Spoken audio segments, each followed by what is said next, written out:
Alasan Fuji rahasiakan pacar baru, Nikita Mirzani singgung fans fanatik. Nikita Mirzani mengatakan bahwa Fuji sebenarnya sudah mempunyai pacar baru, namun mantan Torik Halilintar itu sengaja merahasiakan hubungannya dan sosok pacarnya itu. Nick Mir pun menduga alasan Fuji bertindak seperti itu karena fansnya sendiri. Seperti diketahui, fans Fuji dikenal sebagai fans fanatik atau barbar. Fansnya terlalu mengaungkan Fuji namun menjatuhkan idola lain. Selain itu, fans mantan Torik Halilintar itu juga kerap dijodoh-jodohkan oleh fansnya dengan berbagai pria. Fuji pun sempat mengaku jika fansnya suka mengatur hidupnya. Bahkan ia sudah pernah menegur fansnya untuk tak mengatur dan menghujat orang lain. Pengakuan Nick Mir soal Fuji punya pacar baru saat keduanya berlibur ke Eropa. Nikita mengatakan kalau Fuji sengaja merahasiakan hubungan asmaranya itu. Hal itu lantaran ia tak mau diatur-atur terkait kehidupan percintaannya. Fuji menghindari dampak bullying yang dilakukan penggemar fanatiknya. Pasalnya kejadian tersebut telah terjadi ke Torik usai putus. Nikita Mirzani menegaskan bahwa Fuji ingin lebih private terkait kehidupannya. Nyai pun menyebut fans Fuji sangat kacau karena terlalu mengatur kehidupan idolanya.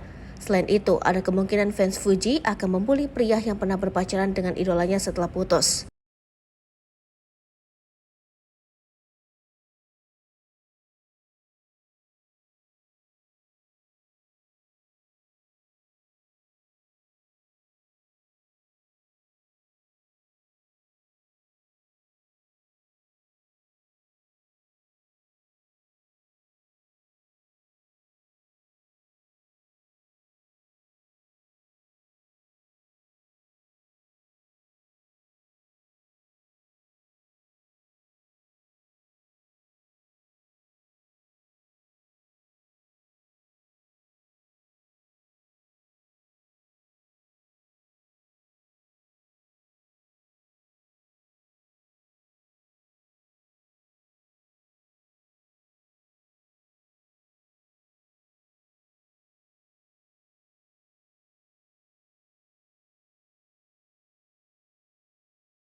Download Tribun X sekarang, menghadirkan lokal menjadi Indonesia.